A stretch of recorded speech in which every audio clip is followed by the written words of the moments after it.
Hoje nós começamos uma série chamada Deus de Milagres. Fala comigo, Deus de Milagres.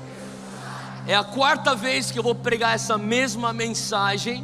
A gente fez isso no culto das 8, lá no Morumbi, no culto das 11, lá no nosso campus Morumbi, e também aqui no culto das 16 horas, e esse aqui é o último. E quantos dão graças a Deus, porque nós não temos um culto depois disso. Então se o Espírito Santo invadir esse negócio, a gente pode ficar aqui até eles mandarem a gente embora desse prédio.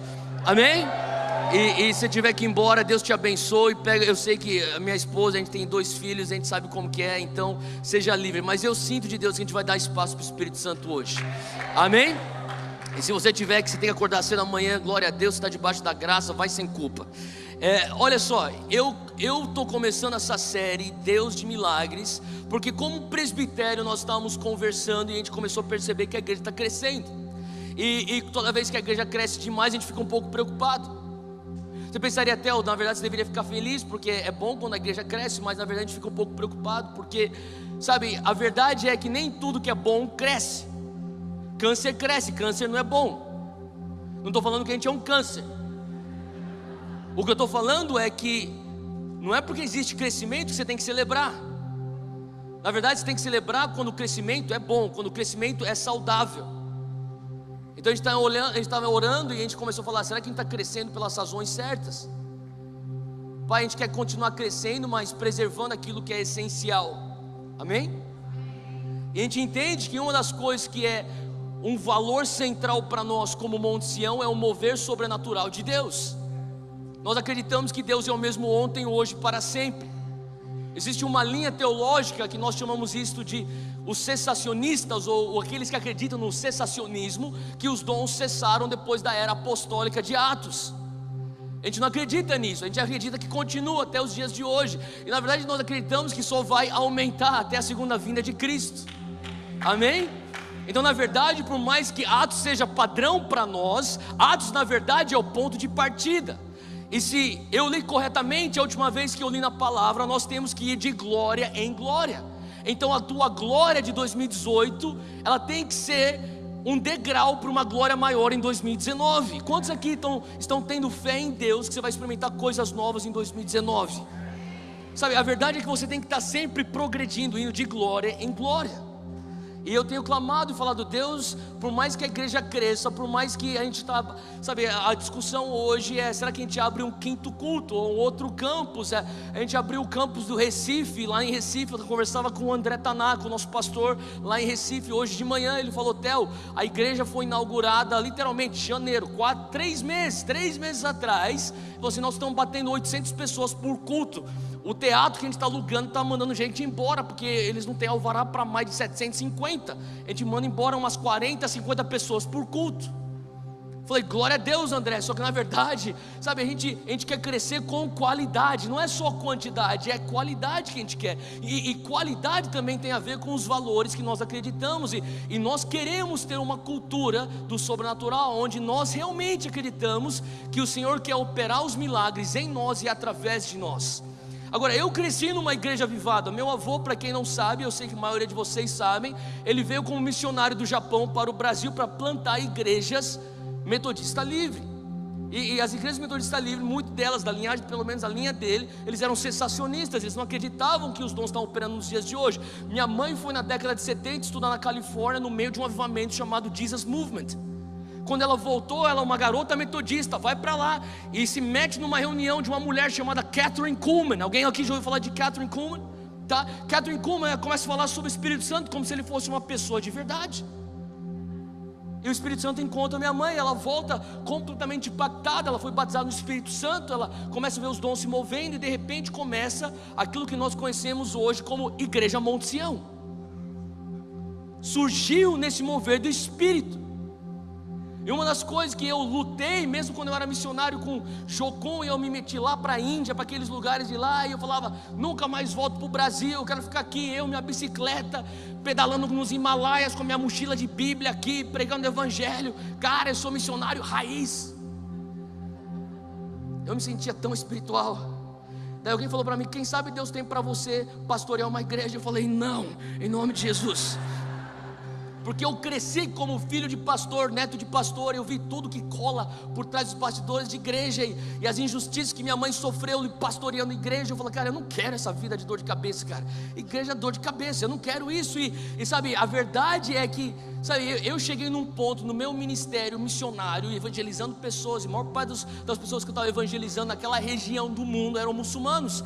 Eu comecei a ver que eles não estavam vindo para Jesus, por mais eloquente e por mais versátil e por mais sábio que era o meu discurso, eles não vinham para Jesus. Eles falavam, Theo, você tem um Deus, eu tenho um Deus, a gente pode ser amigo, e fica por isso mesmo, cara. Alguém me deu um livro chamado Evangelismo por Fogo, de um alemão chamado Reinhard Bonk. Ele começou a contar dos sinais e maravilhas que ele estava vendo na África. E sabe, é difícil você não acreditar num Deus quando você é cego e esse Deus abre os seus olhos. É difícil não acreditar que Ele existe. É difícil não acreditar num Deus quando você está numa cadeira de roda e esse Jesus te tira da cadeira de rodas. É difícil falar, eu não quero acreditar nele. E esse cara estava tendo esses resultados. Eu falei, Deus, eu preciso disso. Sabe, eu meio que tive que dar a volta para voltar para onde na verdade tudo começou para mim, que foi aqui. Eu lembro com 10 anos de idade, minha mãe e meus tios me levavam para cruzadas no ginásio do Ibirapuera, de um argentino chamado Carlos Anacondia. Alguém já ouviu falar de Carlos Anacondia? Tá, eu via pela primeira vez na minha vida pessoas saindo de cadeira de rodas. A primeira reunião que eu fui do Carlos Anacondia, eu vi um monte, literalmente um monte, são pilhas e pilhas de cadeiras de rodas. Eu sentia a presença de Deus como nunca tinha sentido antes. Eu era um garoto de 10 anos de idade, eu sentia a eletricidade passando pelo meu corpo, passava, eu chacoalhava, eu falava, que é isso, cara? Que é isso? Eu ficava com medo, eu ficava empolgado, eu ficava com uma curiosidade, ao mesmo tempo era o temor de Deus, eu não sabia o que era exatamente aquilo. Hoje eu entendo, aquilo era a presença do Espírito Santo. Uma vez que você experimenta a presença do Espírito Santo, é muito difícil você se contentar com uma igreja comportada. É difícil você ficar preso a uma programação. Sabe, eu comecei a ficar com um pouco medo há uns 3 meses atrás, quando a gente começou a finalizar o ano, e o pastor César e o pastor Lucas começaram a trazer alguns números, e começou a ver, cara, tem muito crescimento, e eu precisava de uma coisa, a gente pode crescer, só que a gente tem que crescer com os valores da Monte Sião, e o valor da Monte Sião é sobrenatural. A gente tem que ter certeza que pessoas estão tendo encontro com a pessoa do Espírito Santo. Eu não quero que você venha aqui para a igreja só para aprender Bíblia. É inútil você aprender Bíblia se você nunca, no teu aprendizado de Bíblia, tem um encontro com o autor da Bíblia. Você só estuda a Bíblia. Eu estudei teologia, eu lembro quando eu estava fazendo meu mestrado em teologia, um professor meu, ele era um asiático, acho que ele era coreano, ele tinha tantos PhDs, o cara era um crânio. E quando ele começava a ensinar grego e hebraico, ele começava tipo, cara, que cabeçudo esse cara, é tão inteligente, talvez até hoje o homem que mais conheceu, que conhece Bíblia, que eu já conheci. E quando ele começava a falar, eu via ao mesmo tempo tanto conhecimento, mas tanta ausência de paixão. Eu falava, Deus, será que se eu começar a estudar demais, eu vou ficar assim então, não apaixonado que nem ele? Eu não quero isso, cara. Eu comecei a entender que não é que eu tinha que parar de estudar a Bíblia, eu tinha que estudar a Bíblia, mas eu tinha que ir além para ter um encontro com o autor da Bíblia. E sabe, por mais que a gente tenha sermões aqui nesse lugar e mensagens aqui nesse lugar, e talvez você fale assim, eu vou lá porque a mensagem é boa, porque o louvor é bom, ou porque tem um ministério infantil legal para os meus filhos, e tudo bem, não tem problema, mas sabe, eu sei o que vai fazer a diferença na tua vida é a presença manifesta do Espírito Santo, e disso eu não quero abrir mão. E disso você não deveria abrir mão. Sabe, uma das coisas que está tão errado na igreja evangélica brasileira hoje é o fato que pessoas escolhem igrejas para frequentarem como se eles estivessem escolhendo um filme para assistir no cinema. Ah, cara, eu vou naquela igreja porque aquele pastor é bom. Desde quando que você escolhe igreja baseado se o pastor é bom ou não? O cara fala bem, o cara fala umas coisas legais, eu vou lá. Meu irmão, está tudo errado, cara. Isso é tudo menos cristocêntrico na maneira de você escolher uma igreja. Você deveria escolher uma igreja se a presença de Deus está naquele lugar ou não. Por muito tempo a igreja tem se mobilizado, tem se acampado ao redor de um sermão, e não tem nada de errado com isso. Só que eu digo para você, isso é bom, mas não é o melhor. O melhor é quando nós nos mobilizamos e nós nos cercamos ao redor da presença manifesta de Deus. E é por isso que nós vamos, começando hoje e ao longo das próximas 4 semanas, nós vamos falar sobre Deus de milagres. O que significa você viver o Deus de milagres não só num culto pentecostal? Esse também é outro problema. Nós temos eventos pentecostais, nós temos igrejas pentecostais, nós temos reuniões que são pentecostais, quando na verdade o que vai fazer a diferença no Brasil é se nós formos uma igreja que vive o sobrenatural fora das quatro paredes, aonde você não precisa de um culto pentecostal para ter um encontro com o Espírito Santo, aonde você anda constantemente na comunhão com o Espírito Santo, levando o reino de uma maneira viva, aonde você trabalha, aonde você vive, na tua família, aonde você estuda. Isso que é ser igreja. Quando a gente olha para a igreja primitiva, é isso que eles faziam. Abre comigo aí para Êxodo 7. Eu quero ler alguns versículos, e na verdade a gente vai ler bastante versículo hoje. Se você puder, corre rápido aí comigo. Talvez esteja digitando no teu celular, talvez esteja folheando na tua Bíblia de papel, porque você é muito espiritual para fazer isso no teu celular. E Êxodo 7, versículo 8, diz assim, versículo 5, desculpa, Êxodo 7:5 diz: os egípcios saberão que eu sou o Senhor, quando eu estender a minha mão contra o Egito e tirar de lá os israelitas. Isso aqui é Deus falando como que Ele vai livrar o povo de Israel, que está cativo no Egito. Sabe, o povo de Israel tinha sido escravo de Faraó e dos egípcios por muitos e muitos anos. E Deus está falando: eu vou libertar o meu povo, o povo de Israel, o povo de Deus. Ele diz: eu vou libertá-los de uma maneira sobrenatural, e os egípcios saberão que eu sou o Senhor. É isso que ele está falando aqui. Ele está dizendo: eu vou libertá-los e eu vou mostrá-los que eu sou o Senhor dessa maneira. Êxodo 16, versículo 12, abre comigo. Êxodo 16, versículo 12, olha só o que a palavra de Deus diz. Deus fala para Moisés, ele diz: Deus, eu ouvi as queixas dos israelitas, responda-lhes que ao pôr do sol vocês comerão carne.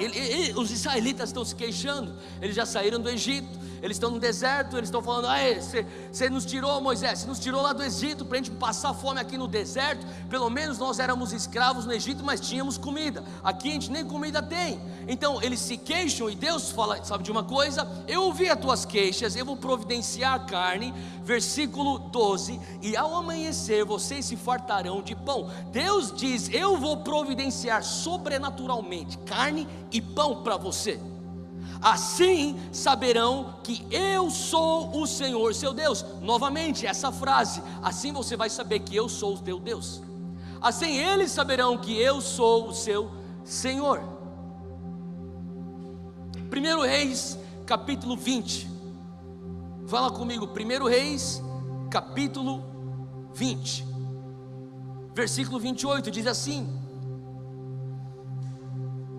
assim diz o Senhor. Isso aqui é o profeta, está falando em nome de Deus. E Israel está no meio de uma batalha, ele precisa de uma vitória militar. E aqui o profeta diz: como os arameus pensam que o Senhor é um Deus das montanhas e não Deus dos vales, eu entregarei esse exército. Arameus são os inimigos de Israel. Ele fala: eu entregarei esse exército enorme, os arameus, nas suas mãos, Israel, e vocês saberão que eu sou o Senhor.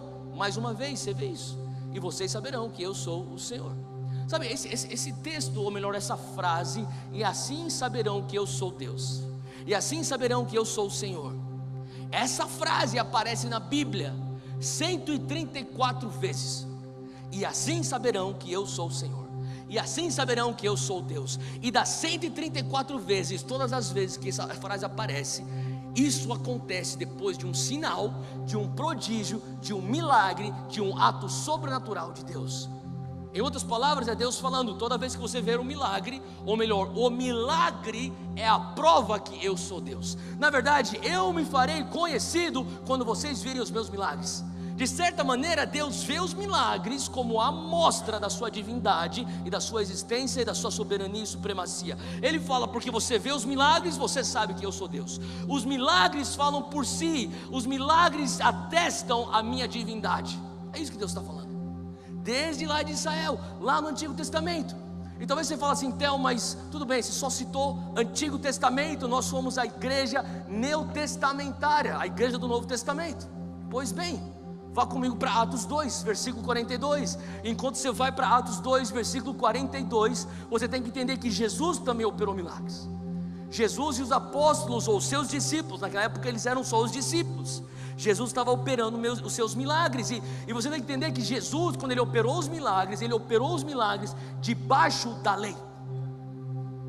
A graça só vem depois da morte e ressurreição de Cristo. Então Jesus está operando como homem debaixo da lei, assim como Moisés, ele está operando milagres. Chega então Atos 2, o início da igreja primitiva, e no versículo 42, e lá para o final do capítulo 2, você tem uma descrição da igreja primitiva.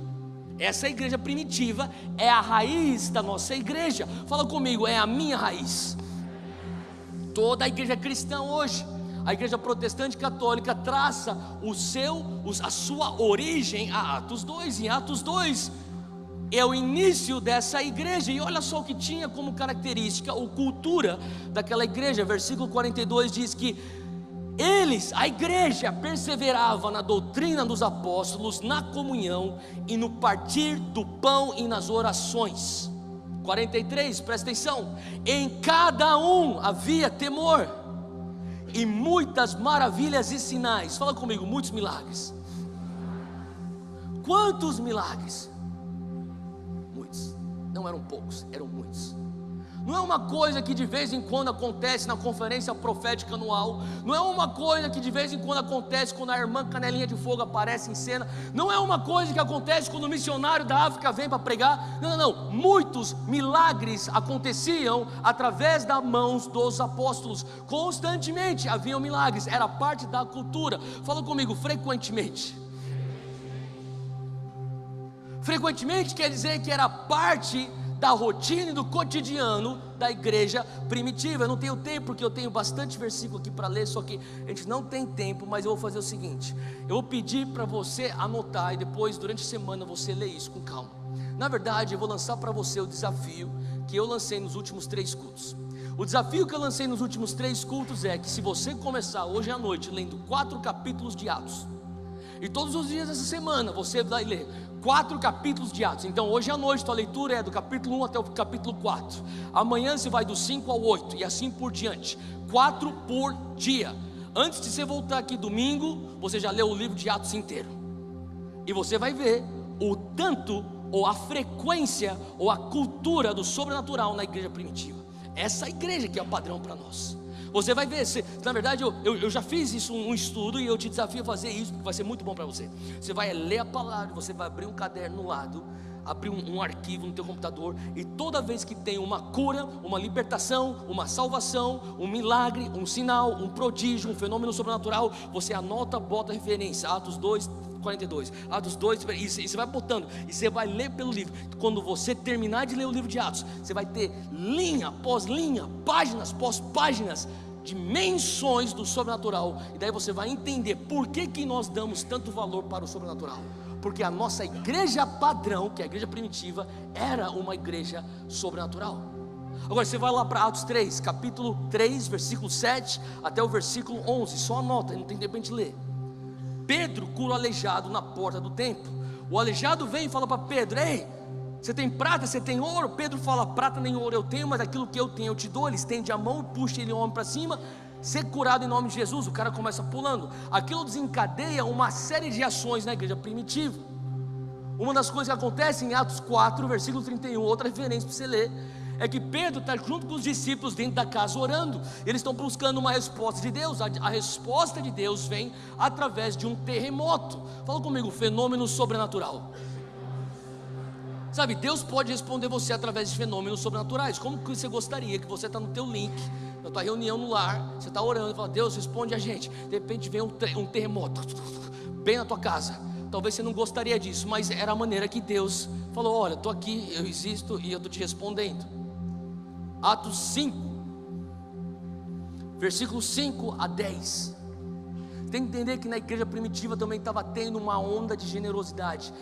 Eles tinham uma onda sobrenatural de generosidade. Pessoas estavam vendendo suas propriedades, pessoas vendiam seus bens e traziam o dinheiro, a oferta aos pés dos apóstolos. E quanto mais estava sendo financiada a obra, mais ela crescia, porque estava tendo junto com generosidade, os sinais e maravilhas, o ensino de doutrina, comunhão, o partir do pão, a ajuda aos pobres, tudo estava acontecendo nessa igreja de Atos.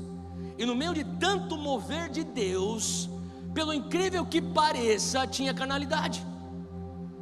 Agora, talvez você nunca identificou isso, talvez você nunca percebeu isso, mas você sabia que dentro da igreja existem pessoas imperfeitas?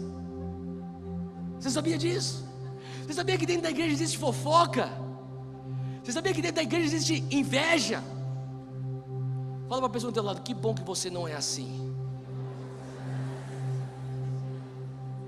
Sabe, a verdade é que pessoas procuram uma igreja perfeita. O meu pastor nos Estados Unidos, ele falava para mim assim: Theo, toda vez que alguém vem e sai da nossa igreja porque eles acham defeitos na nossa igreja, eu pergunto: vocês acharam uma igreja perfeita? Sim, a gente achou uma igreja que é bem melhor do que aqui. Então faz um favor para aquela igreja, não vai para lá, porque o momento que você chegar lá, ela deixa de ser perfeita.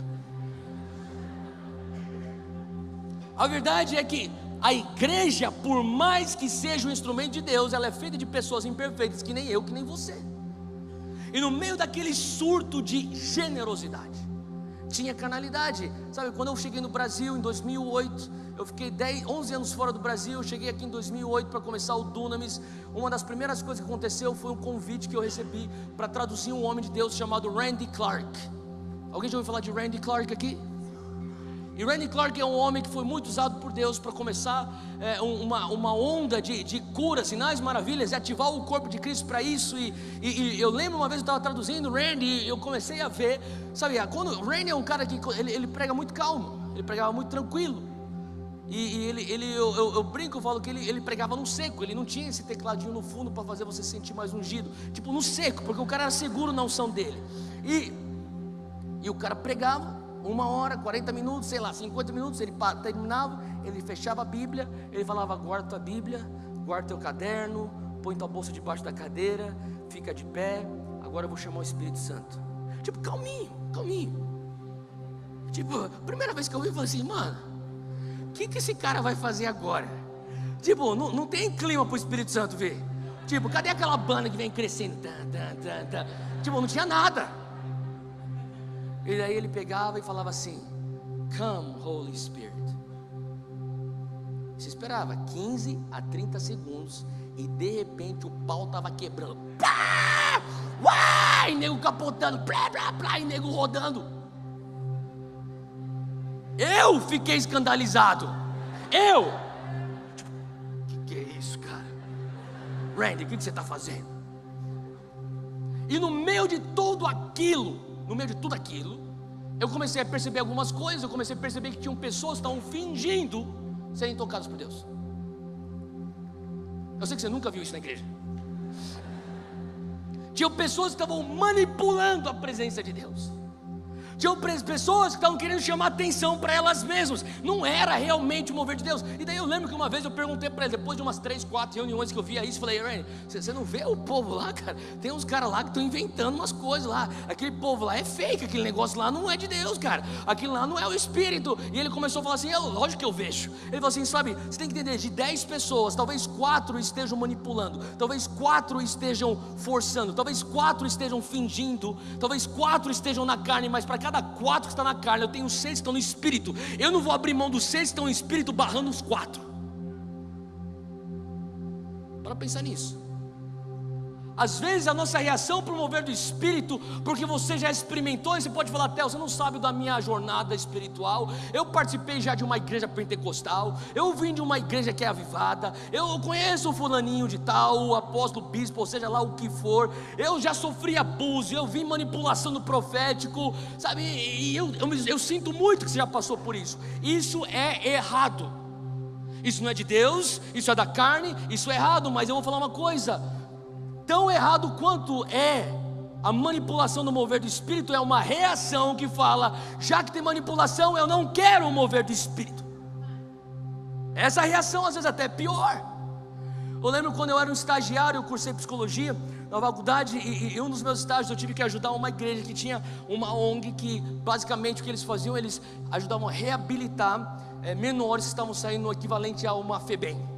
E isso aí nos Estados Unidos, e eu lembro que tinha um pastor de jovens muito experiente, eu estava sendo o estagiário dele, e um dia ele chegou e falou: vem comigo, a gente tem que ir para o culto lá, e a gente vai ter que lidar com uma situação, porque, e eu falei, ele falou, só assiste, você fica aqui no canto, só observa. Eu falei, tá bom. A situação era que naquele grupo de jovens, eles eram todo mundo de ensino médio, molecada de 14 a 18 anos de idade. Tinha um garoto que estava namorando uma menina, ele tinha 16, ela tinha 15, ele engravidou ela. Agora as pessoas sabiam porque a barriga estava grande, e daí começou uma fofoca na igreja, e começaram a apontar o dedo para ela, para ele, e de repente o pastor teve que catar e falar: todo mundo entra aqui, a gente vai conversar. Ele falou assim: tudo bem, vocês estão apontando o dedo para ela, o que ela fez errado, o que ele fez errado, eles já tiveram arrependimento, eles já têm perdão de Deus, mas deixa eu falar uma coisa, não é disso que eu quero falar. O que eu quero falar não é da ação que eles cometeram, eu quero falar da tua reação de julgamento para eles.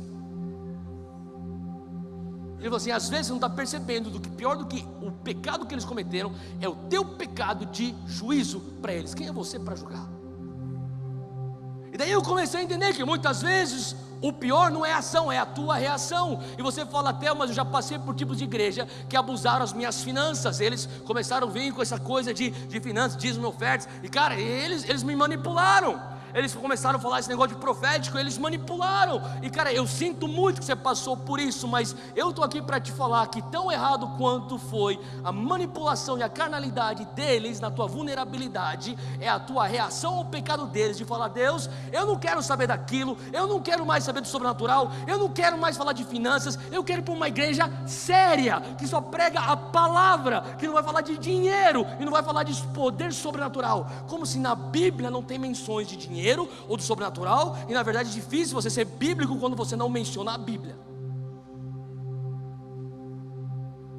quando na verdade a nossa reação deveria, ou a nossa resposta deveria ser: Deus, eu sei que teve abuso aqui, eu sei que teve manipulação aqui, mas eu quero responder de acordo com o Senhor. Eu não quero negar que o sobrenatural existe, eu não quero negar que os dons existem, eu sei que isso aqui é importante, eu sei que isso aqui é central no Evangelho, eu sei que existe ensinamento sobre isso, mas qual que deve ser a maneira saudável de eu viver o Deus sobrenatural?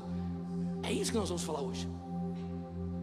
E eu creio que o que o Senhor está querendo trazer para nós hoje é um entendimento, sabe, que Atos 5,12, vamos, abre comigo aí em Atos 5,12, você está em Atos 2, 3 capítulos para frente.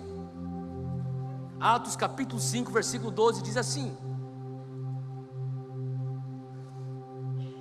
e muitos sinais e prodígios eram feitos entre o povo pelas mãos dos apóstolos. Fala comigo: muitos milagres. E todos estavam unanimemente no alpendre de Salomão, ou no pórtico de Salomão, ou no terraço de Salomão, que é um lugar para fora do templo. Então a coisa interessante é que algo aconteceu na igreja primitiva ao ponto que existia muitos milagres. Era parte frequente da cultura daquela igreja.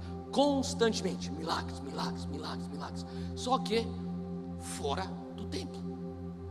Eu não sei você, mas eu tenho fé que nós ainda viveremos dias em que a igreja evangélica brasileira vai viver o sobrenatural de maneira natural fora do templo.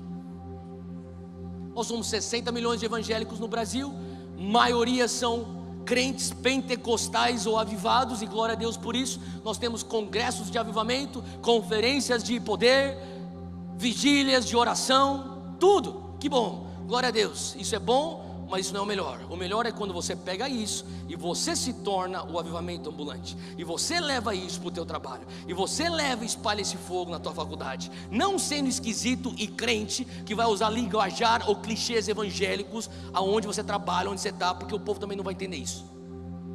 Mas viver de uma maneira sobrenatural, ou melhor, natural ou sobrenatural de Deus. Isso é o que estava acontecendo na igreja primitiva, e hoje eu quero falar sobre o fluir sobrenatural, o nome da minha mensagem. Tudo isso foi a introdução. Fala comigo: fluir sobrenatural. E agora eu tenho 10 minutos para pregar a mensagem. 1 Coríntios 12. 1 Coríntios 12, abre lá comigo. 1 Coríntios 12, versículo 1. Paulo está falando para a igreja de Corinto, que é uma igreja que se movia muito no sobrenatural. Ele diz assim para a igreja de Corinto: irmãos, quanto aos dons espirituais, Fala comigo, presente. Sabe, os dons são presentes que Deus nos dá. Ele fala assim, os presentes espirituais.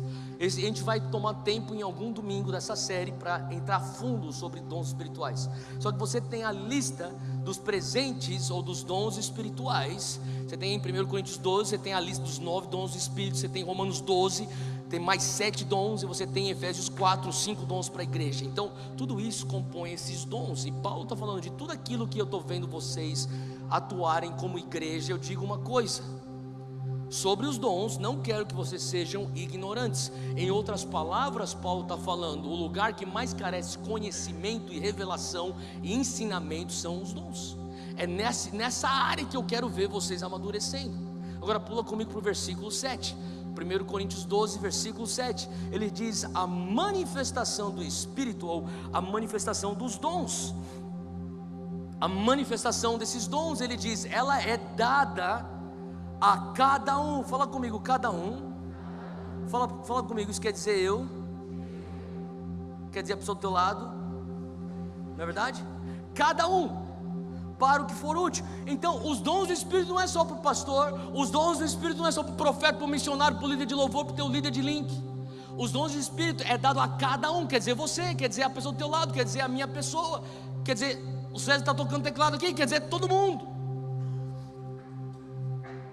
Deus não quer que você venha para uma igreja avivada porque tem um pastor que prega fogo. Deus quer que você venha para uma igreja avivada porque essa igreja te dá ferramentas para você ser o fogo. Sabe o que eu estou fazendo? Literalmente, eu estou tirando, me isentando de uma responsabilidade que não é minha. Você é responsável para avivar o teu local de trabalho. Eu não sou responsável. A minha responsabilidade é te treinar a fazer isso. Você é responsável a levar o avivamento para a tua família. Eu não tenho essa responsabilidade. Você tem essa responsabilidade. E se eu não falo assim, nós criamos uma cultura de crentes consumistas. Você senta numa cadeira acolchoada, tem ar-condicionado, tem carpete, tem uma música boa, tem um telão legal, tem uma pregação que me entretém. E você fala, vem, me dá. E você é um crente gordo. Não estou falando que você é gordo, estou falando espiritualmente você é gordo. Você está comendo todo domingo, você não faz nada com aquilo. O Senhor quer crentes que são produtores. Faz sentido o que eu estou falando? Você tem que produzir avivamento lá fora, você tem que produzir reino lá fora. É isso. E se você falar assim, Theo, mas agora esse negócio está pegando pesado. Que bom que eu estou pegando pesado, porque nós estamos tentando filtrar a igreja. Se você não conhece, você conheceu Jesus de um ano para cá, eu não estou falando com você. Se você conheceu Jesus de um ano para cá, você é novo na fé, você vai ter tratamento VIP aqui. Você precisa de um tratamento VIP aqui. Você é a pessoa mais importante aqui no nosso meio. Agora, se você é um crente, já passou por 4 igrejas, você anda com Jesus faz 10 anos, você é super gospel, super evangélico, e você está aqui sentado porque você gosta, eu tenho que mandar bem. Meu irmão, eu não estou aqui para mandar bem, pega outras coisas e vai embora, procura outra igreja. Eu não sou refém da tua aprovação. Eu sou muito resolvido com meu pai. Ele me ama. Antes de eu pegar o microfone, ele já me aprovou. Antes de orar por um enfermo, ele já me aceitou. Eu não preciso da tua aprovação. Agora o que eu estou querendo dizer é que nós estamos aqui juntos porque nós queremos produzir. Nós não estamos aqui porque a gente quer crescer igreja, para montar um império evangélico, mais uma bolha, um gueto gospel, que não muda porcaria nenhuma nesse país. Agora você está falando assim, Theo, eu quero cair para dentro, eu quero trabalhar, eu quero conquistar minha esfera, eu quero expandir o reino, eu quero ser o avivamento. Você está no lugar certo.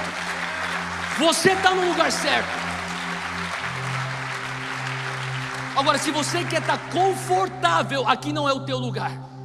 Igreja é o centro de treinamento. Todo domingo você aparece para o treino. Você não aparece para o campeonato, você aparece para o treino. Quem compete final de campeonato no domingo é time de futebol. Você não é time de futebol, você é corpo de Cristo. Corpo de Cristo faz treino de domingo, porque a nossa final é de segunda a sexta na tua faculdade, no teu trabalho, aonde você estuda, aonde você malha. Aonde você vive, lá é a tua final. Você ganha campeonato de segunda a sexta. De domingo você pega treino, você pega ferramenta, você pega revelação. Porque você não vem aqui só para ser um crente que vai comer. Não, você está pensando, cara, eu tenho uma missão de segunda a sexta, eu preciso de mais revelação. Eu tenho uma missão de segunda a sexta, me dá mais ferramenta, pastor. Pastor, me ensina esse negócio, porque eu vou travar uma batalha de segunda a sexta. Eu tenho uma esfera para conquistar. Eu tenho que conquistar o banco onde eu trabalho. Eu tenho que conquistar a Bovespa onde eu estou trabalhando. Eu tenho que conquistar o hospital onde eu sou médico. Eu tenho que conquistar o meu fórum como juiz. Eu tenho que conquistar aquela minha área médica como enfermeiro. Você entendeu que a tua área de atuação é o teu campo missionário. Então quando você olha o pastor Gessé aqui no vídeo, você entende, eu sou que nem o pastor Gessé. A única diferença é que ele tem o campo missionário lá em Moçambique. Eu tenho o meu campo missionário na faculdade onde eu estudo. Você é um ministério, um ministro, um missionário de tempo integral. Faz sentido? É por isso que você está vindo de domingo. Você não vem de domingo para você ter alguém para passar a mão na tua cabeça. Essa aqui não é a igreja para você fazer isso. E aqui a igreja primitiva, ela está entendendo que ela precisa se mover nos dons. Existe ativação, constante ativação. Agora vamos lá no primeiro ponto aqui. Primeiro ponto. Eu tenho que correr. Eu tenho 4 minutos para pregar 3 pontos. Vamos lá. Primeiro ponto, fala comigo, é hora. É tempo de você fluir no sobrenatural. Repita comigo, é tempo que eu venha fluir no sobrenatural. Não é amanhã, não é mês que vem, não é quando você se formar de uma escola de ministério, não é depois que você for ordenado pastor, não é depois que você se forma do seminário teológico, não, é agora. Agora é a hora de você fluir no sobrenatural. Existe uma janela de oportunidade sobre a nossa nação, sobre as nações. E a gente não pode mais conter aquilo que Deus está fazendo dentro das 4 paredes da igreja. É momento de você pegar isso que você está vivendo aqui e você tem que levar para fora. Existem muitas pessoas com dor lá fora. Tem pessoas que estão morrendo lá fora. Elas não vão ser arrastadas para dentro da igreja. Nem todo mundo vai conseguir chegar na igreja. Você tem que levar isso para fora. Quando? Agora. Amanhã você já começa. Hoje, na verdade. Você vai sair daqui, você vai para o restaurante. Ora pelo garçom. Faz sentido o que eu estou falando? Constantemente, você tem que entender. Eu estou de plantão. Eu sei que tem alguns médicos aqui. Eu estava conversando com uma médica aqui outro dia. Ela falou assim, eu perguntei, por que você não estava aqui no culto? Eu falei, que eu estava de plantão, pastor. Eu falei, não, eu entendo, beleza. Eu comecei a pensar, na verdade, todos nós estamos de plantão. Nós estamos constantemente de plantão. Aonde tem uma necessidade, nós estamos lá levando o reino de Deus. Faz sentido? Fala bem do teu lado, você está de plantão agora. Isaías 8, abre comigo, versículo 18. Isaías 8, 18. A palavra de Deus fala assim, o profeta diz, eis-me aqui com os filhos que me deu o Senhor. Quem aqui é filho do Senhor? Levanta a mão, você é filho ou filha do Senhor? Olha só o que ele fala, como sinais e maravilhas em Israel. Deus, se você puder anota isso aqui, Deus não quer apenas que você faça sinais e maravilhas. Deus quer que você venha levar para um outro patamar. Deus quer que você leve para o patamar onde você se torne o sinal e a maravilha. Faz sentido? Eu estava quinta-feira lá no Rio de Janeiro, num encontro de 100 pastores evangélicos com os líderes do governo. O presidente Bolsonaro estava lá, o presidente do STF, o presidente do Congresso, Davi Alcolumbre, estava lá também. E eles estavam lá falando sobre o Brasil. Eles estavam falando como é importante aquilo que a gente estava fazendo.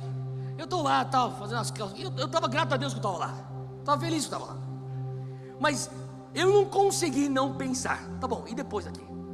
E depois? E o Senhor começou a falar comigo, sabe, esses caras estão reconhecendo que a igreja brasileira faz sinais e maravilhas. Eles estão reconhecendo que se não fosse pelo voto dos evangélicos, não estariam lá. Principalmente o presidente Bolsonaro, ele sabe, foram os evangélicos que elegeram ele. Ele sabe disso, estava lá todo mundo lá conversando e tal. E daí eu comecei a pensar, e eu era um dos mais jovens, e tinha um outro jovem pastor também lá do Rio de Janeiro. Eu falei, eu conheço ele, estava conversando. E daí ele falou assim, Theo, o que você está analisando? Eu falei assim, eu estou analisando que isso aqui é bom, mas isso aqui é um bom começo, só que isso aqui não é o ideal de Deus. Ele perguntou qual que seria o ideal de Deus. Eu falei assim, isso aqui são pessoas que reconhecem que nós fazemos sinais e maravilhas, só que o ideal de Deus é quando eles olharem para nós como um sinal e uma maravilha. Eu não estou falando que, não estou criticando isso, eu estou falando que isso aqui é um bom começo, a gente tem que continuar. Eu falei, Deus, quando? Será que daqui 20 anos? Será que daqui 30 anos? Será que daqui 10 anos? Quando que a gente vai ter um momento onde pessoas que vão estar lá dos 3 poderes, vão olhar para o Brasil e falar, ou melhor, olhar para a igreja do Brasil e falar: o que vocês têm de solução para a nossa crise de segurança pública? O que vocês têm de solução para a crise que nós temos na Previdência? O que vocês têm de solução para a crise de corrupção que nós temos? Sabe, nós chegamos, nós estamos evoluindo. Eu lembro quando eu cresci como uma criança evangélica na década de 80 e 90, e eu raramente conhecia crianças evangélicas fora das crianças da igreja. Nós éramos muito minoria. E só do fato de ter pessoas no poder, nos 3 poderes do Brasil, reconhecendo o valor ou a presença de evangélicos, já é um bom e um excelente começo. Mas eu comecei a falar com esse outro jovem pastor, sabe, daqui a pouco o bastão vem para a nossa geração, e nós temos que levar a igreja para um nível de influência e maturidade. Esse nível de influência e maturidade só se chega quando você tem a revelação que você não vem para a igreja para consumir, você vem para a igreja para angariar ferramentas para você produzir de segunda a sexta. E por isso que eu estou falando para os jovens aqui. Se você tem um jovem aqui no Vox, o pastor Eduardo é o líder dos jovens, ele está falando assim para os jovens: a gente não quer, a gente tem uma estatística, a gente faz pesquisas, cada 6 ou sei lá, 12, 8 meses, a gente faz pesquisas, a gente fala assim: a gente não quer ter a geração nem, a geração que nem estuda e nem trabalha. Você tem que fazer alguma coisa na tua vida, meu. Vai estudar, não, chega nesse papo, eu vou abrir mão de tudo para seguir Jesus. Meu irmão, essa coisa não deu certo até hoje, porque a única coisa que deu é pessoas lotando o gueto evangélico. A gente dá a esfera da educação para os que não são de Deus, a gente dá a esfera da política para aqueles que são de Deus, a gente vai abrindo mão de tudo, a gente desocupa espaço e fala: ah, Deus, traz o avivamento. Deus fala: vocês estavam no lugar para fazer o avivamento. Faz sentido? É por isso que os jovens estão aqui e estão falando assim: não, você tem que estudar, cara, você tem que entrar, você tem que ser juiz, você tem que ser deputado, você tem que subir, você tem que faz o melhor que Deus. E se Deus não tem para você essa posição de influência, seja onde for que você estiver, você vai ser luz da terra, você vai ser sal do mundo, luz do mundo, sal da terra. Você consegue influenciar aquela tua área. Você precisa mudar a tua mentalidade, entender: eu tenho um campo missionário fora do culto de domingo. E aqui você começa a ver que a palavra de Deus fala sinais e maravilhas. Atos 2, volta lá comigo, versículo 17. Olha só o que está escrito lá.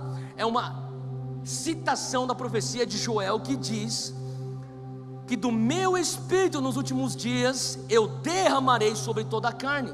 Os vossos filhos e as vossas filhas profetizarão, os vossos jovens terão visões, e os vossos velhos sonharão sonhos. Se você é filho e você é filha de Deus, levanta a mão. Você é o canal de profecia. Você deveria ser o profeta, a profetisa. Não de ofício, porque de ofício é uma outra coisa. Uma coisa é você ter uma característica profética, outra coisa é você ser profeta de ofício. São duas coisas separadas. Mas o que eu estou querendo dizer é: você deveria ser o porta-voz de Deus. Você está numa crise, você pega o teu telefone, você já sabe para quem você tem que ligar. Para a irmã fulana, para o irmão ciclano. Vou ligar. Meu irmão, vai, jejua primeiro antes de você sair ligando. Vai você orar, se tranca no teu lugar de oração e busca primeiro a palavra de Deus para você. Se depois que você fizer isso, você aprende a precisar da palavra de Deus, daí liga para a irmãzinha, para o irmão, para o pastor. Mas o que a gente faz? A gente desenvolve uma cultura consumista. Então a gente já sabe: na terça-feira a gente vai para aquela reunião, na quinta-feira eu vou para aquela vigília, na sexta tem aquela coisa. Não tem nada de errado com isso. Só que a não ser que nós viemos graduar dessa mentalidade de eventos e fazer isso se tornar uma coisa que é molecular, parte de quem nós somos, o sobrenatural não vai transformar uma nação. Faz sentido? E é isso que está sendo profetizado. 1 Coríntios, abre comigo, capítulo 2. 1 Coríntios 2, versículo 4. Isso aqui é Paulo. E Paulo fala uma coisa muito forte, muito poderosa. Ele fala assim: a minha mensagem, 1 Coríntios 2, versículo 4. Ele fala: a minha mensagem e a minha pregação. Fala comigo, mensagem. Fala comigo, pregação. Ele diz: o meu sermão. Paulo fala: o meu sermão não consistiram de palavras persuasivas de sabedoria, mas consistiram de demonstração do poder do Espírito. Fala comigo, demonstração do poder. O que Paulo está falando? Paulo falou assim: olha, quando eu cheguei para vocês, eu não fiz uma mensagem, ou eu não fiz um ministério centrado na minha eloquência ou na minha sabedoria humana. Eu fiz um ministério que não parava ali, ele continuava até a demonstração daquilo que eu pregava. Eu falava com alguém lá na fazenda do Dunamis, ele falou: sabe o que é o negócio do Dunamis? É que a gente mata a cobra e mostra o pau. Eu falei, como assim, cara? Ele falou assim, a gente mata a cobra e mostra o pau. A gente fala da teoria, mas faz na prática. Você acredita que Deus cura? Então ora pelo enfermo. Você acredita que Deus fala com a gente até os dias de hoje? Então você traz a palavra de Deus. Ah, se Deus quiser, você vai ser curado. Deus quer. Ora. Deus quer. Põe a mão e ora. Mas e se Deus não curar? O problema não é teu. Você tem que fazer o que Deus pediu para você fazer. Você precisa orar. Se você, sabe, eu escutei uma vez alguém falar para mim, você só ganha orando pelos enfermos. Se você ora pelo enfermo, ele é curado. Você acabou de dar glórias a Deus, ganhou. Se você orou por alguém e a pessoa não foi curada, um pouquinho do teu ego morreu, ganhou. O que você tem que fazer? Orar pelos enfermos, você só ganha. Quem quer ganhar aqui? Orar pelos enfermos. Ah, mas se Deus quiser, e daí você ora, então você finalmente cria coragem. Então, Pai, em nome de Jesus, se for da tua vontade, já começou orando errado, é da vontade. Então ora certo. Pai, em nome de Jesus, cura essa pessoa. Melhorou. Em nome de Jesus, amém. Deus te abençoe. Não, errou. Pergunta se melhorou. Ó, eu vou continuar orando por você em casa. Não, ora agora e pergunta se melhorou. Melhorou? Não. Que bom, você ficou menos orgulhoso. Glórias a Deus. Melhorou? Totalmente curado, glórias a Jesus, ele foi glorificado. Ganhou, ganhou. Vocês estão bem, gente?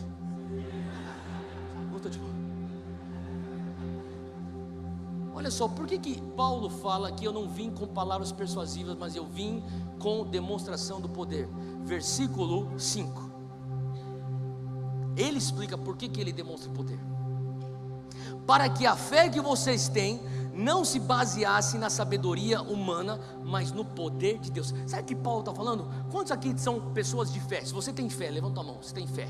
Tá bom, você tem fé. O que significa que você tem fé? Fé é a moeda do céu. Se você tiver uma carteira espiritual, se você for um homem de fé, você está cheio de dinheiro chamado fé espiritual. Teu dinheiro espiritual se chama fé. Então Paulo falou o seguinte: você está vindo para o culto, você está com uma carteira cheia de fé. Então eu sei que eu tenho duas escolhas aqui. Ou eu vou fazer um ministério que você vai depositar o teu fé na minha sabedoria humana, ou eu vou fazer um ministério que você vai depositar a tua fé no poder de Deus. Os acadêmicos dizem que Paulo tinha o equivalente hoje a 4 PhDs. Todo o montante de conhecimento de Paulo seria equivalente a 4 PhDs. Paulo entendendo que ele não era nada burro, mas ele era muito inteligente.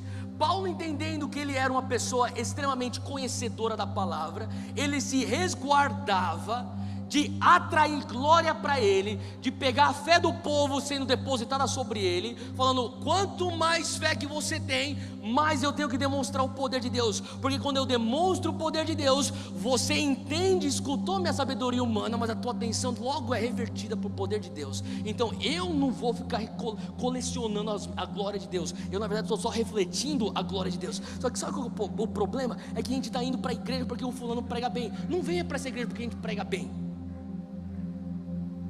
Você tem que escolher uma igreja que tenha a presença de Deus. Então os caras vão dizer: eu vou escolher uma igreja que prega bem. Aí você vai lá e você pensa que está numa igreja. Você não está, você está numa palestra de filosofia. Aí o cara está filosofando, viajando na antropologia, ligando com a história da igreja. Antes dele vem um cara lá com uma bossa nova lá de 3 músicas, chama isso de louvor, adoração. Você pensa que aquilo é igreja. Aquilo não é igreja, cara. Aquilo não difere em nada daquilo que seria uma palestra acadêmica num seminário teológico. Quer ir para a igreja? Você tem que ir para um lugar onde tem a manifestação do poder de Deus. Pensando: Deus está pegando pesado hoje, eu tenho que pegar pesado, porque senão daqui a pouco a igreja se torna uma ONG que prega teologia. Jesus não morreu para uma ONG que prega teologia.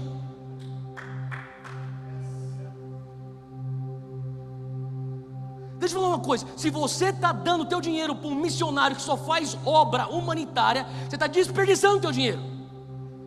Você deveria estar pondo o teu dinheiro na Unicef. Você deveria pôr o teu dinheiro no Médicos Sem Fronteiras. Põe teu dinheiro no Rotary. Eles fazem um trabalho humanitário melhor que a igreja evangélica. Theo, então você não investe em missões? Eu invisto em missões. Eu invisto em missões com pessoas que são discípulos de Cristo. Discípulos de Cristo fazem a obra humanitária, mas eles não deixam apenas a obra humanitária ser o fim. A obra humanitária, que nem Jesus fazia, é pôr o pão no estômago, para o cara ficar acordado, para escutar o pão da vida e entrar no espírito. A obra humanitária tem que ser o meio para o fim, nunca o fim. Se for para ser o fim, dá para o Rotary. Se você investe em missões, para de investir no missionário que só faz obra humanitária. Invista na Unicef, no Criança Esperança, os caras fazem o melhor trabalho. É para botar dinheiro no reino? Então põe para alguém que está demonstrando o poder do reino. Paulo está falando isso. Eu não vim só para falar coisas filosofando, para você ficar impressionado com o meu conhecimento. Paulo tinha conhecimento de sobra. Ele fala, cara, eu venho com a teoria, mas eu venho com a prática. O mundo está cansado da tua teoria. O mundo não precisa da tua teoria. O cara que está morrendo de câncer não quer saber de teologia. O cara que está prestes ao divórcio não está nem aí qual que é a tua escatologia. Meu irmão, o cara precisa de um milagre. Você carrega o poder de Deus? Ou você só é um evangélico? O Brasil não precisa de mais evangélicos. O Brasil precisa de discípulos de Cristo que carregam a manifestação do poder de Deus. Número 2, eu preciso fluir no sobrenatural. Fala comigo, eu preciso. Não é uma opção se, será que fica legal, né? Um cristianismo sobrenatural, pô, fica atraente, eu acho que fica bem. Não. É necessário, é essencial, é central ao evangelho o sobrenatural. Por que, Theo, que você precisa se mover no sobrenatural? Por que nós, como Monte Sião, precisamos fluir no sobrenatural? Porque tem tudo a ver com a oração de Jesus.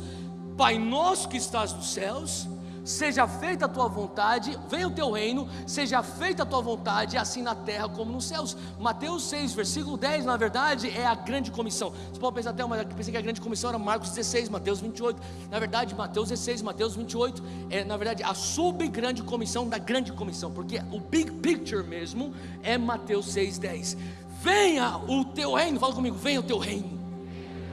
Seja feita a tua vontade, assim na terra como no céu. Jesus está falando, Deus, ele fala assim, Pai, quando eu estava no céu, eu lembro como as coisas funcionavam. Quando eu estava no céu, eu sei qual que é o teu padrão. Eu estou aqui na terra porque eu venho trazer o teu reino. Sabe, Jesus, o segundo Adão. O primeiro Adão estava na manifestação do céu na terra, no Éden. Quando aquilo é quebrado pelo pecado, Jesus vem como segundo Adão para trazer uma outra chance. E quando ele entra nessa outra chance, ele inaugura o reino de Deus. E quando ele inaugura o reino de Deus, ele fala, vem reino de Deus, seja feito o padrão do céu aqui na terra. Como que as pessoas vão saber qual que é o padrão do céu aqui na terra, sem a manifestação do sobrenatural? Se você só vai falar na teoria, lá no céu é isso, no céu aqui, mostra para mim o que é no céu. No céu tem enfermos? Não tem, então cura. No céu tem alguém com depressão? Não, então ora por alguém que está com depressão. No céu tem alguém que é endemoniado? Não tem demônio no céu, então liberta o cara. No céu tem alguém que está desviado? Não, então traz o cara de volta para Jesus. No céu existe, deixa eu falar uma coisa, quando você chegar no céu, você não precisa se mover no sobrenatural. Quando você chegar no céu, quantos aqui tem convicção plena que você vai para o céu? Tá, então deixa eu falar uma coisa. Você está com contagem regressiva, contagem que está na tua casa. Olha, você tem não sei quantos anos, não sei quantos dias, não sei quantas horas para você fazer a obra do reino aqui. Porque quando você chegar no céu, você não precisa discipular ninguém. Quando você chegar no céu, você não precisa orar por nenhum enfermo. Quando você chegar no céu, você não vai precisar profetizar sobre ninguém. Quando você chegar no céu, você não vai precisar evangelizar ninguém. Se tem um momento para você fazer, isso é agora. É preciso a manifestação do sobrenatural para mostrar para as pessoas o reino vem. A outra razão porque você precisa da manifestação do sobrenatural é porque o reino precisa ser mensurável. O reino precisa ser mensurável. Fala comigo, mensurável. O que significa que quando você está falando assim, sabe, Lucas 11, versículo 20. Abre aí comigo, Lucas 11, versículo 20.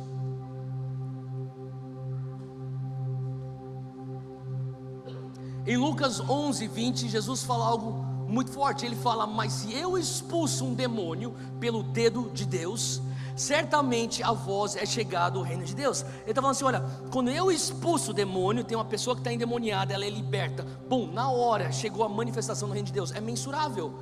Eu via você endemoniado 30 segundos atrás, agora você está liberto 30 segundos depois. Eu vejo o reino de Deus. Você precisa mensurar aquilo. Nós estamos vivendo um tempo onde a gente precisa parar com essa coisa abstrata de a vontade de Deus, se for a vontade de Deus, seja o que Deus quiser, sabe? É fácil você fugir da tua responsabilidade jogando a coisa para o abstrato. Seja a vontade de Deus. Não, você mensura.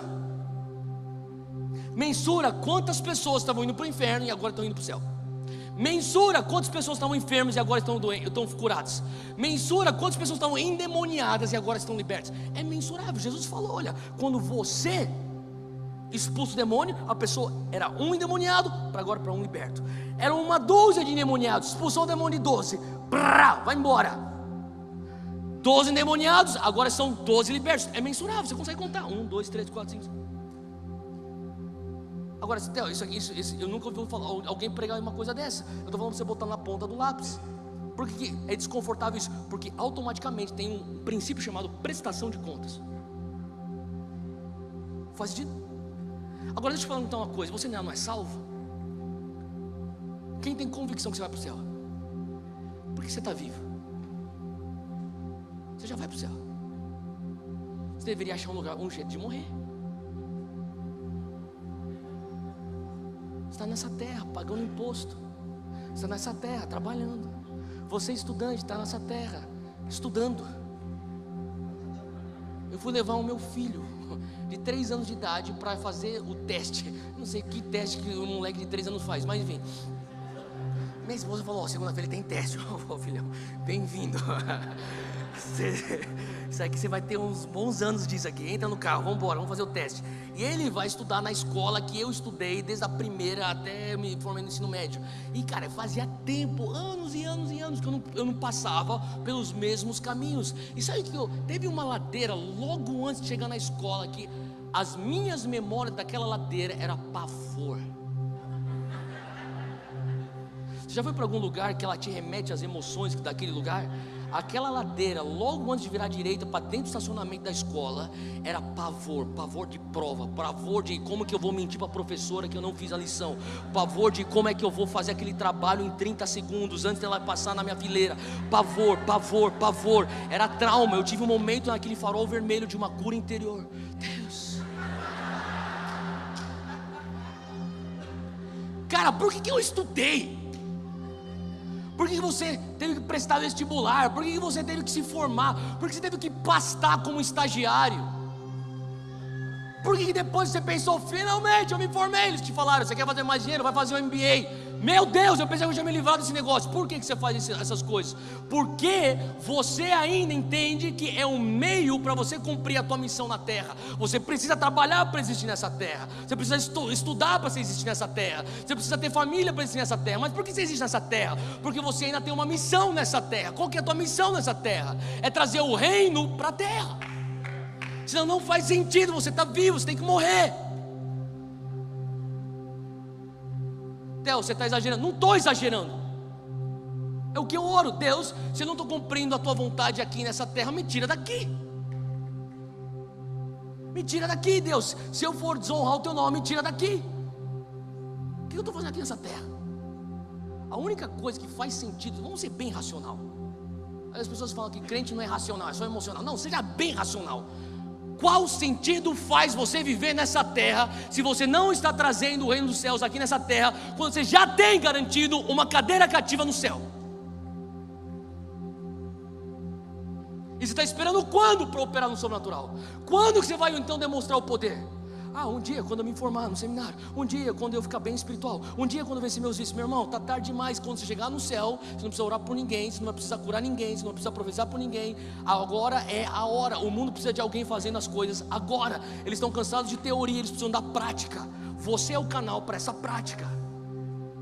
Fala comigo: dentro de mim existe um rio. Fala comigo: dentro de mim não tem um lago, é um rio. João 6,38 fala: se você crê em mim, do teu interior fluirão rios de águas vivas. Não são piscinas, não são lagos, não é caixa d'água, é rio. O rio tem que fluir de dentro de você para fora de você. Não existe um rio que flui por aí nesse planeta Terra que não altera a sua geografia. Você carrega o Espírito Santo dentro de você. Deixa ele fluir. Então, o que eu tenho que fazer? A primeira coisa é só abrir a porta e deixa ele fazer o que ele tem que fazer. Deixa ele fluir. Ele vai começar a alterar a tua geografia. O que é a tua geografia? A tua família. O que é a tua geografia? O teu casamento. O que é a tua geografia? São os teus colegas de trabalho, o teu sócio, o lugar onde você malha, o lugar onde você faz a tua pelada de terça-noite. Lá é a tua geografia. E aquele rio vai começar a fluir do teu interior. Sabe por que você precisa viver o sobrenatural? Porque senão você fica preso no meio, você não chega no fim. Sabe, eu preciso, para minha própria segurança, eu preciso fazer uma demanda em mim do sobrenatural. Porque senão a minha zona de conforto é só ficar estudando teologia.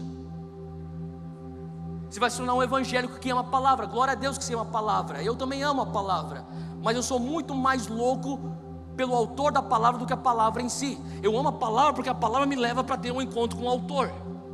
Se a palavra não me leva para ter um encontro com o autor, não faz sentido eu estudar a palavra. Então eu preciso entender que se eu não vou para o sobrenatural, eu fico preso no meio. Qual que é o meio? A teoria. Ele quer me levar da teoria para a prática. Faz sentido? E eu sei que está soando um pouco agressivo isso, mas entenda, meu coração não é de ofender ninguém. Meu coração não é de ficar batendo porque eu tenho prazer em bater, porque eu não tenho prazer nenhum em bater. E antes de falar com você, eu estou falando comigo todos os dias isso. Outro dia eu me cobrei disso. Eu falei, Theo, você tá aquele cara lá, né, que está pregando nas conferências, viajando o mundo. Agora o teu negócio é pega o microfone, fala, você tem as frases de efeito, nego ama, bate palma, depois você faz uma oração. Quando foi a última vez que você fez aquilo que você fazia antigamente? Eu falei, Deus, o que eu fazia antigamente? Lembra quando você ficava madrugada no Pão de Açúcar 24 horas orando pelas pessoas? Que eu acordava e eu falava, eu não durmo hoje até eu curar 6 pessoas. Chegava meio-dia, você tinha curado 1. Oh meu Deus. Então eu já ia para a rua. E aí, meu irmão, beleza? Tá mancando aí? Não.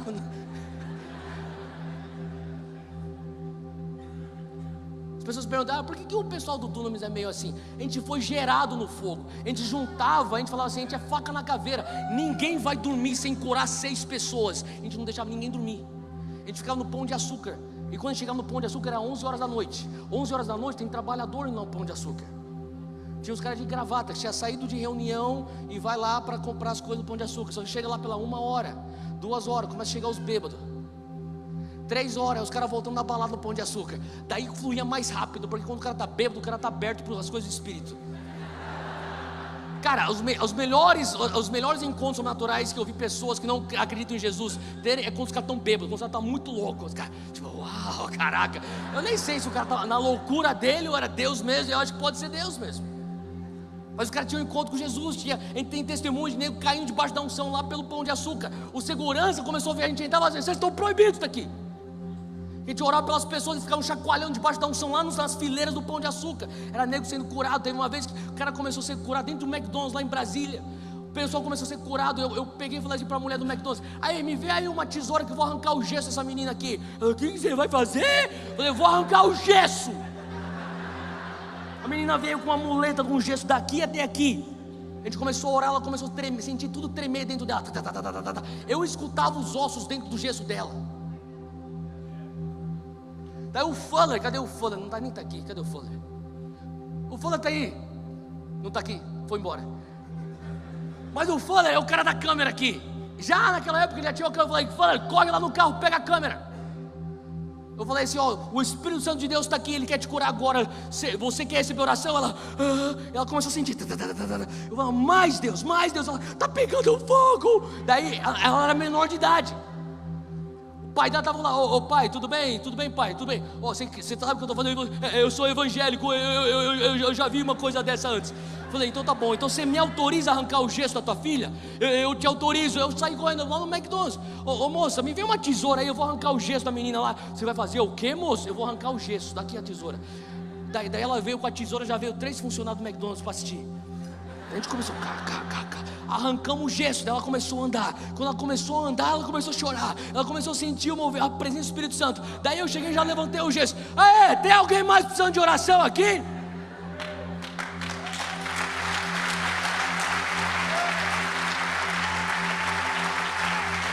E não foi só isso. De repente começa a vir o cara lá da chapa, chorando. Eu sou desviado, o pastor. Você é pastor? Eu falei, eu nem era pastor na época. Eu falei assim, não, eu sou missionário. Então ora por mim, eu quero voltar para Jesus. O cara começou a voltar para Jesus. Daí tinha gente que estava com enxaqueca, começou a orar. O pessoal deixando os lanches lá, tipo, ora por mim aí. Daí chegou lá, nem sei quem estava comigo, foi lá e pegou aquele microfone. Sabe aquele microfone lá? Aí, tem um avivamento acontecendo aqui. Quem quiser o toque do Espírito Santo, vem pro balcão. O Espírito Santo está aqui.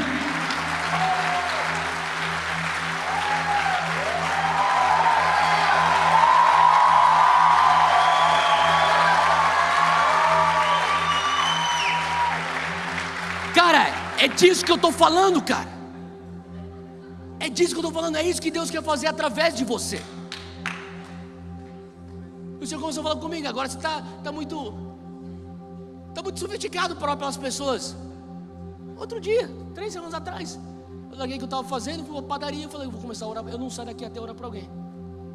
Sabe, de vez em quando você tem que cobrar de você mesmo, voltar para fazer as coisas que te levam a teu coração desperto. O que é o que te levava a teu coração desperto? É jejum? Volta a jejuar. O que é que fazia você? Cara, tem alguns livros que eu volto a ler. Aquele livro começa a acender uma chama dentro de mim.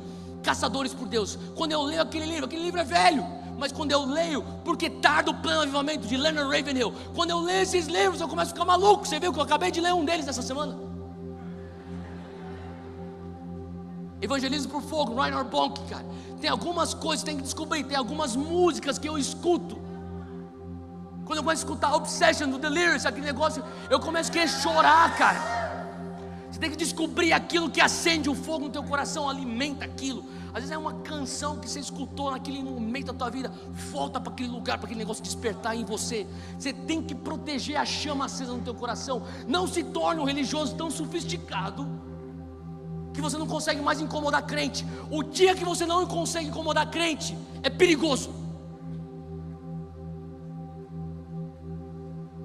O dia que quando você fala de Jesus as pessoas não te amam ou não te odeiam é perigoso. Se elas estão indiferentes quando você fala de Jesus é perigoso. Que te odeiem, mas que elas nunca fiquem indiferentes quando você fala de Jesus. Entendeu? Uma coisa está queimando dentro de você. É preciso nós movermos no sobrenatural, porque quando nós nos movemos no sobrenatural, nós damos provas imediatas e irrefutáveis da vontade de Deus. Romanos 12:2 diz que, sabe, a palavra fala, não vos conformeis com este mundo, mas sejais transformados pela renovação da vossa mente, para que conheceis qual seja a boa, perfeita e agradável vontade de Deus para a tua vida. Qual que é a boa, perfeita e agradável vontade de Deus para a tua vida? Bem simples. Estava conversando com um jovem, ele me contou, eu estava lá no final do ano, reunião de família, meu avô estava com um problema no joelho. Eu tenho amigos meus, primos meus que não são cristãos, tenho primos meus que são cristãos desviados, e em algum momento na reunião de família eu falei, aí pessoal, vamos orar pelo vô? A pessoa tipo, cara, o que você está fazendo, cara? É Natal, velho. É exatamente, Natal, ele está comemorando Jesus, aquele que cura. Vamos orar pelo vô?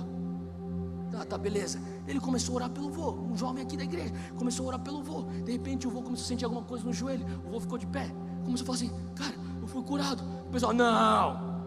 Os caras eram crentes, tipo, não. Longe de mim ser esse crente, que é mais rápido para duvidar a veracidade de uma cura do que celebrar uma cura. Daí o pessoal começa, não é possível. Daí eu vou, que não era nem crente, não, é verdade, passou, não tem mais dor, não tem mais dor. Daí de repente as pessoas começaram a chorar, as pessoas começaram a sentir a presença de Deus. E esse jovem, adolescente, 17 anos, 18 anos, ele começou a falar assim, é isso que Deus faz. O que aconteceu? Ele acabou de providenciar uma prova imediata e irrefutável para a família inteira. Essa é a vontade de Deus. Isso é a vontade de Deus. Quando alguém é liberto de um demônio, na hora, aquilo é uma prova irrefutável. Essa é a vontade de Deus. Eu quero descobrir qual que é a vontade, a perfeita vontade de Deus. Sabe qual que é a perfeita vontade de Deus? Que você seja usado como canal de bênção. Essa é a vontade de Deus. Faz sentido? E por final, eu vou te dar 5 passos rapidinho. Eu não vou demorar, é rápido. Fala comigo, é bem simples. Como você pode fluir no sobrenatural? Eu termino com isso. Como que eu posso fluir no sobrenatural? É bem simples. O diabo quer fazer você pensar que é bem complicado. Não é complicado, é simples.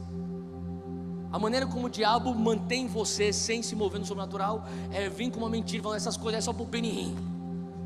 Não é para você não, cara, você não é ungido o suficiente. Não, é bem simples. Se você tem o Espírito Santo dentro de você, você consegue se mover no sobrenatural. Primeira coisa que tem que ter é um desejo ardente para se mover no sobrenatural. Quantos aqui estão sentindo já a fome pelo sobrenatural? Deus está começando a pôr fome no teu coração pelo sobrenatural.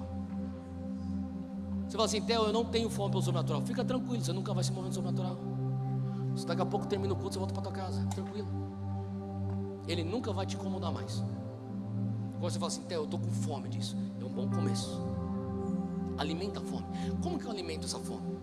Leia a palavra. Faz que nem eu te falei em Atos. E começa a fazer as citações dos milagres. Começa a se alimentar daquilo. Começa a procurar. Sabe, procura nos evangelhos os milagres que Jesus fez. Aquilo começa a alimentar o sobrenatural. Outra coisa que você precisa fazer quando você está querendo mais do sobrenatural, e isso aqui eu fiz nos outros 3 cultos, eu vou fazer nesse culto, é fora daquilo que normalmente eu faço de praxe, mas eu sinto que eu preciso fazer isso. Normalmente eu não faria isso. Mas se você não é dessa igreja, se você está me assistindo, você também não é dessa igreja, só que você quer se mover no sobrenatural, e você fala assim, Theo, aonde eu congrego não tem espaço para o sobrenatural. Você precisa sair de onde você está. Você precisa ir para um ambiente que celebra o sobrenatural. Eu não estou nem falando que você tem que vir para cá, porque aqui a gente vai perguntar a primeira coisa, você tem uma palavra de Deus para estar aqui? Porque se não tiver, a gente não quer você. Mas o que eu estou falando para você é que tem pessoas que falam assim, Theo, eu estou num lugar onde não tem o fluxo sobrenatural, mas é porque eu vou levar o fluxo sobrenatural. Primeira coisa, se você não tem a autoridade, a liderança para levar o sobrenatural, você não vai. E segundo, se você ficar permanecendo lá demais, aquele negócio vai apagar teu fogo. Você tem que proteger teu fogo. Sai daquele ambiente que não está aumentando tua chama. Vai para um lugar onde tem alguém soprando na tua chama para voltar a pegar fogo novamente. Segunda coisa, você tem que se disponibilizar para o Espírito Santo. Você tem que fazer espaço para ele. Isaías 6 fala que o ano que o rei Uzias morreu, eu vi o Senhor alto e sublime, e suas vestes enchiam o templo. O profeta Isaías, ele teve uma visão, ele teve um encontro sobrenatural. Diante daquele encontro sobrenatural, ele tem, sabe, algo que confronta a realidade dele.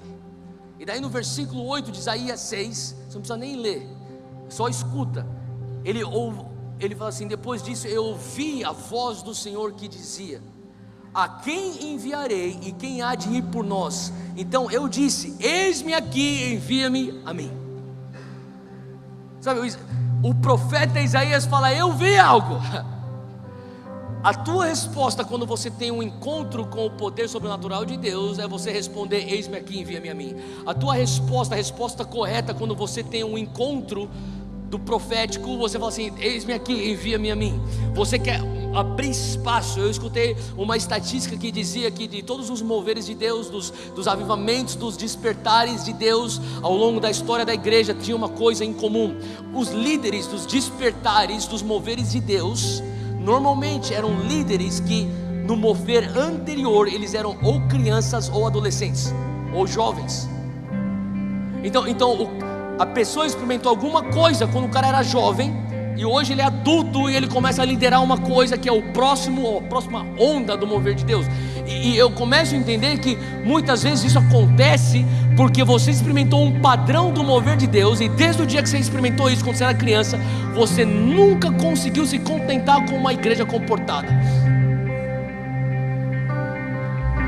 Cara, eu lembro quando eu tinha 10 anos de idade, naquelas reuniões de Carlos Anacondia. Eu lembro nas reuniões que eu fui no Pacaembu com David Young e Joe, e a presença de Deus que me tocou. Eu lembro desses lugares onde eu tive homens de Deus impondo as mãos sobre mim. Quando criança, minha mãe me pegava e me levava, ela cortava a fila mesmo, vinha tipo, vem, não quero, meu filho vai receber oração aí. Homem de Deus, bota a mão na cabeça desse menino aqui, ó.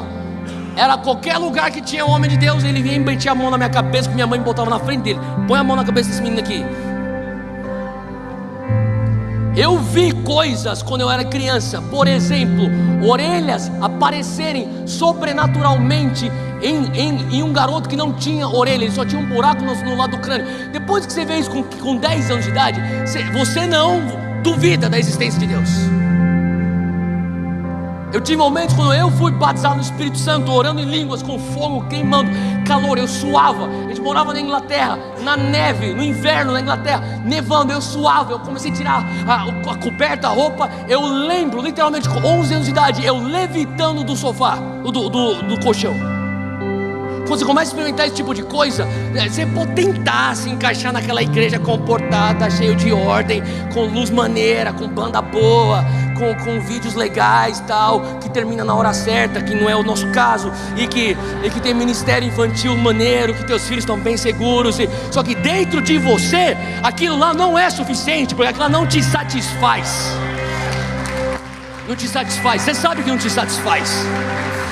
Sabe por que você sabe que não satisfaz? Porque o que eu conheço nessa cidade de São Paulo, de pessoas que frequentam esse tipo de igreja, aquelas corretinhas, aquelas tudo em ordem, tudo previsível, 1h15 de culto, tudo certinho. Só que na quinta-feira, lá no apartamento da minha amiga, vai lá que tem a irmã Cecília, tá chegando, ela tá descendo no monte, ela vai vir lá e o pau está quebrando. Você não está ligando para aquele teu pastor eloquente, você está ligando para aquela irmã da canela de fogo. É isso que você está fazendo, porque você sabe o que é a vera, você sabe o que é de verdade. Deus está falando, cara, assuma. Você sabe o que é de verdade, você sabe o que é o poder. Mas é que eu tenho um conflito. Tudo bem. O que eu estou querendo falar para você, sabe, essa inquietação é de Deus, não é às vezes o Espírito Santo falou para você, cara, eu preciso que você comece a abraçar isso como teu estilo de vida. Finalmente, você precisa se livrar do teu orgulho e do teu medo. Esse é o número 3. Número 4, você precisa entender que os milagres normalmente precedem o passo de obediência. Na Bíblia você começa a ver, Jesus dá uma ordem de obediência: vai lá e encha as talhas de água, e depois que eles enchem, a água se torna vinho. Vai lá e lava os teus olhos, e depois que ele lava, ele começa a ver. Vai lá, se banhe 7 vezes, o profeta falou para o general. Ele se banhou 7 vezes, ele é curado de lepra. Requer um passo de obediência. E por final, você precisa discernir o fluir do Espírito. O fluir do Espírito normalmente são 2 tipos. É um fluir de amor, quando você começa a sentir a compaixão do Espírito Santo dentro de você, e você dá espaço para aquela compaixão, para você orar pelos enfermos. E também é o fluir de luz, onde você anda na retidão do Espírito, e você consegue ter comunhão e passar essa luz para as pessoas que estão na escuridão. Então fica de pé onde você está, porque existe esse fluir nesse lugar agora. Aonde você está agora, existe esse fluir.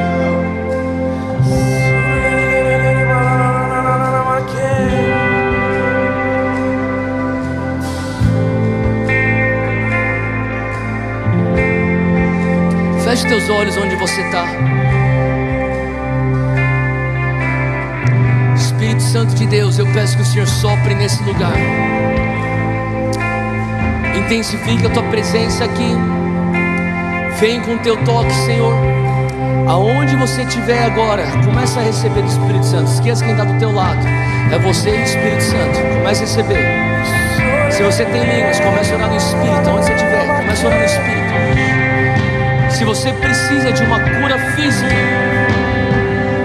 Ele sabe exatamente o que você precisa. Eu vi pessoas ao longo dos 3 cultos, e eu sei que essa palavra é para hoje também no nosso 4º culto. Pessoas que vêm essa semana inteira batalhando pensamentos de suicídio. Se você está aqui nesse momento, eu falo para você, existe libertação para você hoje. Tem pessoas que estão batalhando até esse sentimento de mutilação. Você se mutilava no passado, você parou, e essa semana você voltou, ou você está com uma tentação enorme, mais do que normal, para você voltar a praticar isso. O Senhor está falando, eu sei onde você está, eu te encontro na tua dor agora. Eu estou aqui para trazer libertação para você. Tem casais que estão prestes ao divórcio. O Senhor está falando assim, não é tempo de você pensar que a toalha já acabou, pode jogar a toalha. Não joga a toalha. Eu escutei o Espírito falando, não joga a toalha. Ele vem com restauração. Existe mais do Espírito para Ele fazer no teu casamento. Só dá espaço para Ele onde você estiver agora. Eu vi o Senhor tocando juntas. Eu vi o Senhor curando pedra nos rins. Se você está com pedra nos rins agora, o Senhor está querendo te curar. Se você tem vícios, eu vi algumas pessoas desesperadas falando: eu preciso me livrar desse vício de pornografia. Hoje existe libertação para você. Hoje existe libertação. Pai, ergue as suas mãos e começa a fluir no Espírito agora. Começa a orar em línguas. Pai, sopra sobre esse lugar. Mais Deus, mais Deus. O Senhor sabe exatamente o que cada um precisa agora. O Senhor sabe exatamente a nossa necessidade. Mas, Senhor Deus,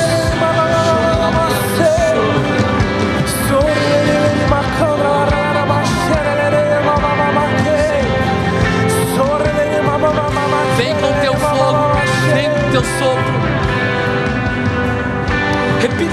Repita comigo, Senhor Deus, eu creio em Ti. Tu és o Deus que até hoje opera os milagres. Opera em mim e através de mim. Me faz o teu canal. Eu quero ser esse avivamento ambulante. Pai, me encontra hoje. Essa semana me envia com o fogo do teu Espírito. Nessa semana, em nome de Jesus. Comece a orar no Espírito agora. Comece a orar no Espírito. Se você está sentindo um calor no teu corpo, é o fogo do Espírito Santo. Se você está sentindo um tremor, é o poder de Deus. Se você está sentindo no teu corpo eletricidade, um tremor, eletricidade em você, é o Espírito te tocando. Sai de onde você está e vem para frente. Sai de onde você está e vem para frente. Aonde você estiver, se você precisa de cura, se você precisa de uma oração, sai de onde você está e vem para frente. Alguém aqui vai orar por você. Se você precisa de uma palavra de Deus específica para a tua condição, sai de onde você está e vem para frente. Se você já recebeu tudo que você tinha que receber, Deus te abençoe. Leve esse fogo essa semana. Nós vamos continuar nesse mover. Se você estiver aqui, vá na bênção, vai na bênção. Vai debaixo da proteção e da paz do Senhor. Nós vamos continuar. Enquanto tiver alguém querendo oração, nós estaremos aqui.